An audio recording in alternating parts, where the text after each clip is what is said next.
So I've got something to say that I've been holding on to for about 4.5 years now. I've tried to deal with this internally. It's been weighing me down for some time. I've tried to just let it go, just like I have with the whole nightmare that happened to me and my family. But I feel compelled to come out now. And Before we look at this situation, guys, I'm going to let you know right now that this video here is going to be on both short timer prepping and John Claymore. I'm going to be explaining that in the very next section of the video. Apparently, YouTube has this thing about not letting the same content being on two separate channels, even if they're your own account, but don't worry. I'll explain that a little bit further. Now, this video is also going to be much more clips-based, but just know that it kind of confirms what a lot of us have already been suspecting about this character here. Now, guys, part of the reason why I'm leaving those videos in the description box and the comment section, I didn't mention that before, but the reason why I'm doing that is because, well, this situation's actually been going on for a while, and I think Mr. Gallagher, I think his situation just adds an additional wrinkle to it. Now, guys, I've been saying for a while that I think that Dan Crenshaw's ultimate in-game goal is to try to get John Cornine's seat in 2026 by either way primarying him or possibly getting a hold of that seat by way of Cornine not running, meaning he may retire. Cornyn, of course, was the same one who kind of cucked to the Democrats, who was mainly the lead person who cucked to Dems on gun control back in, I think it was 2021 or 2022. Fact of the matter is this right here. We know who Crenshaw is. Most of us do. We know that he's not exactly everything that he says that he is, and I think this little ordeal just simply confirms it. this is also, and most importantly to me, about my teammates in the SEAL teams. I feel like you guys should know the truth as well. So back in 2019, I was charged with war crimes, premeditated murder, and I was facing life in prison without parole. I sat in pretrial confinement for about 9 months before my actual trial. During that time, my wife Andrea and brother Sean, along with a certain group of teammates that I had, were doing everything they could to garner support, to get the truth out about what was going on with me, to expose all the lies and corruption around the UCMJ and everything they were doing to put me away for life. During that time, one name kept popping up.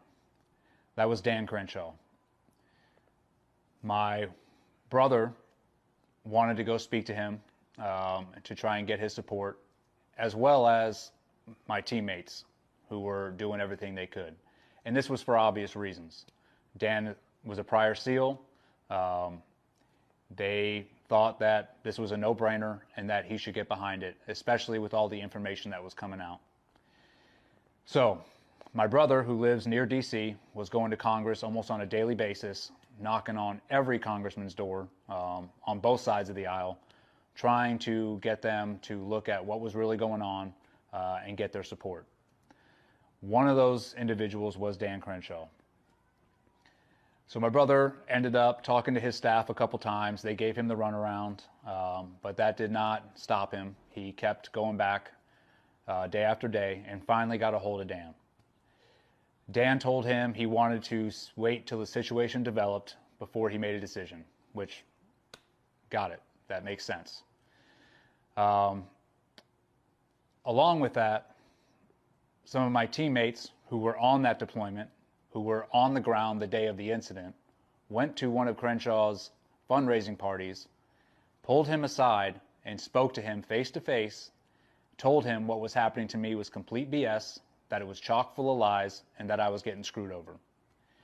Dan told them he'll see what he can do, and said that there wasn't enough information or whatever. My brother got pretty frustrated and ended up sending Dan a semi-scathing email, calling him out for being a politician and not being part of the Brotherhood and not supporting a fellow SEAL. Dan replied to him and said that he would see what he could do. So, as my incarceration went on, and it was late into my incarceration when 50 congressmen ended up signing a petition to release me from prison so I could properly defend myself before trial. They basically were saying, give this man the constitutional rights he deserves before he goes to trial for his life. One congressman would not sign that petition. That was Dan Crenshaw. Instead, he decided to write his own petition and pretty much say to keep me in prison, but just to let me see my lawyers, which were rights I should have already had in the first place. At that point, we decided to scrap asking Dan for help and just move on. David Goggins was on a podcast with my good friend Aaron Singerman. I listened to the podcast. I listened to him expose Dan for who he really is. After I listened to the podcast, I DM'd Dave Goggins and said, great job on exposing Dan, only because I know the truth about him and what he did to me. Now, I had no communications with Goggins before this. Me and him really did not know each other. But after I sent him that DM, he then sent me a text message back. And after I read it, this is what really compelled me to come forward and do what I'm doing now. And I'll read you the text. And this is from Crenshaw to Goggins.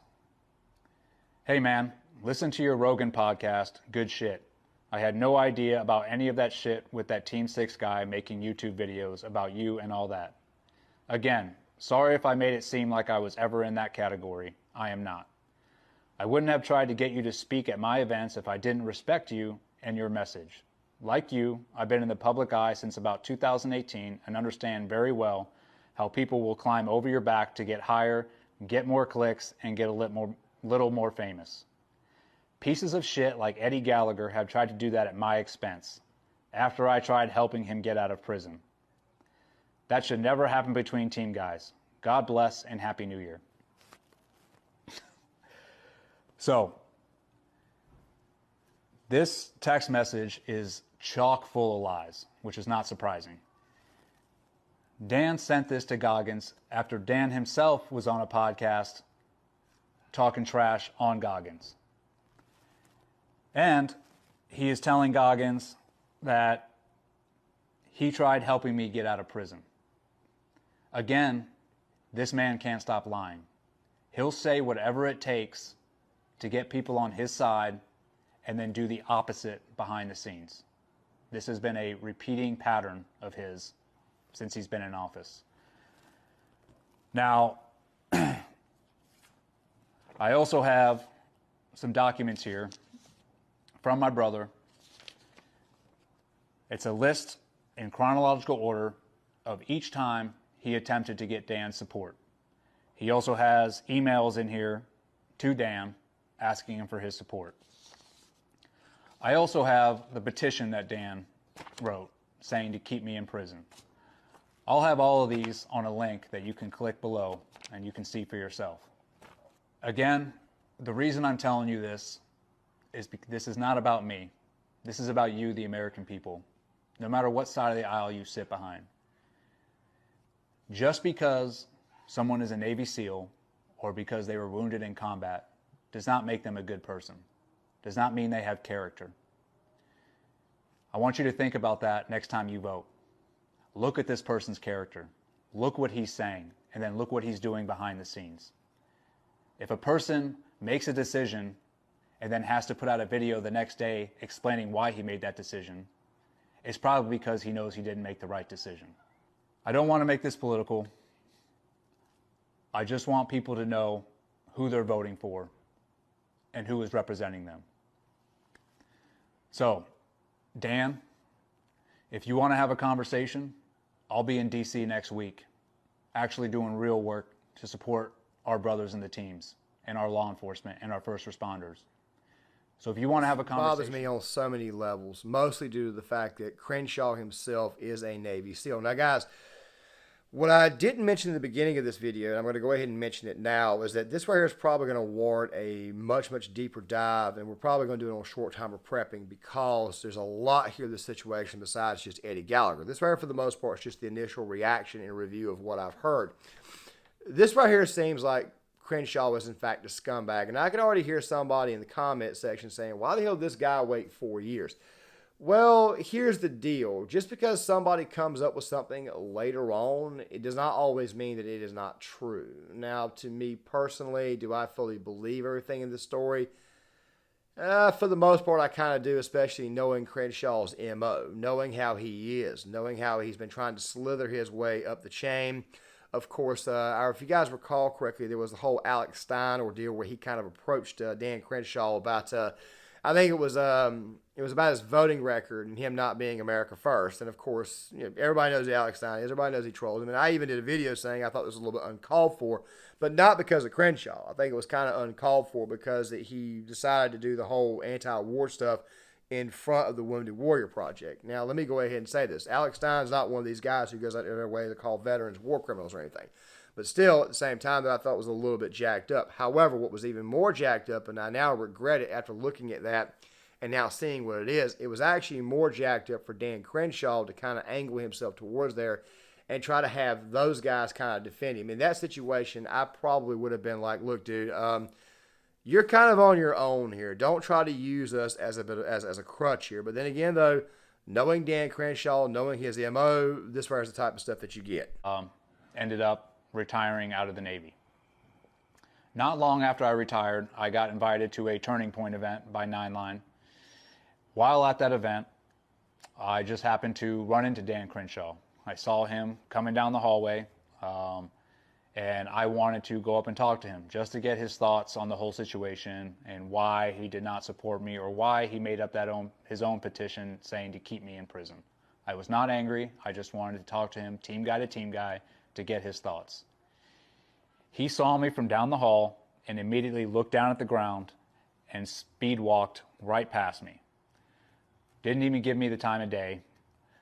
So at that point, I was like, all right, he's a politician. I can kind of understand why he didn't want to support if it would hurt him in some capacity. So I just let it go.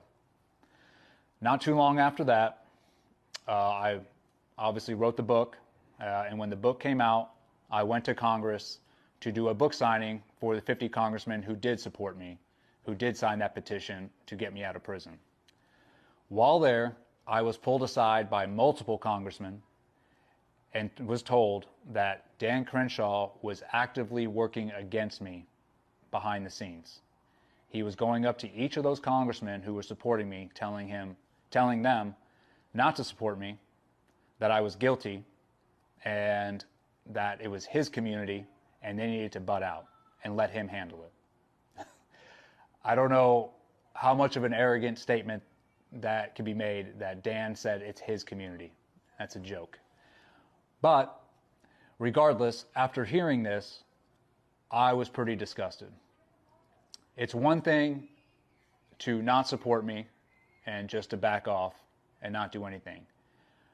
But Dan, knowing the full well the truth about what was really going on, still went and tried to get people not to support me and pretty much try and put me away for life without parole. The way I look at that is Dan was trying to kill me.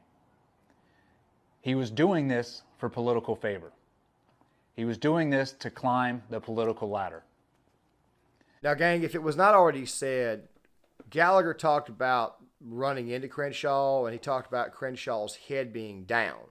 Well, let me go ahead and tell you what that is. That is what we call guilt. That is what we call, dude, I put it this way here.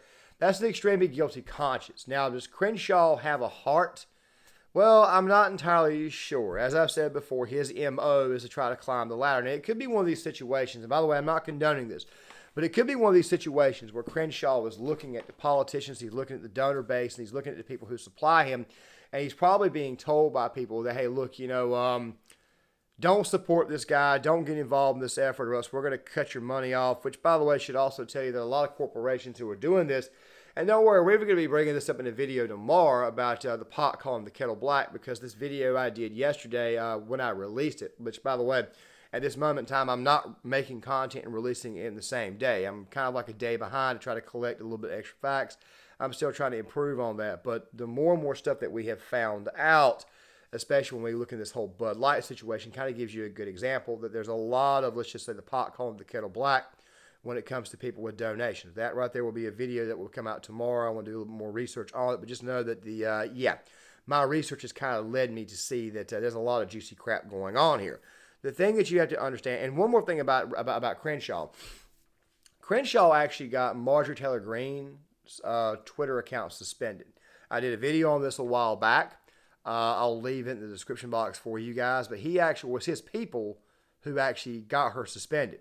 It's the people who are handling him, not to mention the fact that Dan is kind of adherent to them, meaning that he, once again, is adherent to his donors to be anti-veteran all of a sudden. Now, I don't understand why the hell they would do this. You see, the vast majority of the American people, when they were looking at the Eddie Gallagher situation, and like I said, we'll do a deeper dive at a later date, the vast majority of the American people, when they actually looked at this situation and this scenario, guess what?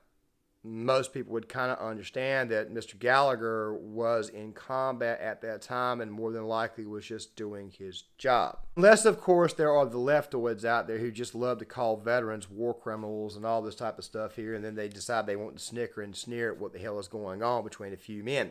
Those people right there are just good old-fashioned P words. I can't actually use the full word or else YouTube will find a way to knock this video.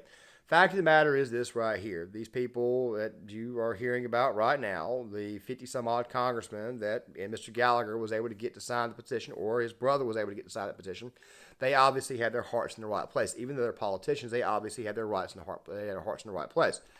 Crenshaw, on the other hand, couldn't even muster up the strength to even, even put his name on a petition. I mean, dude, you could have at least signed that. So that way, Mr. Gallagher could have at least known that he had your support. You couldn't even do that.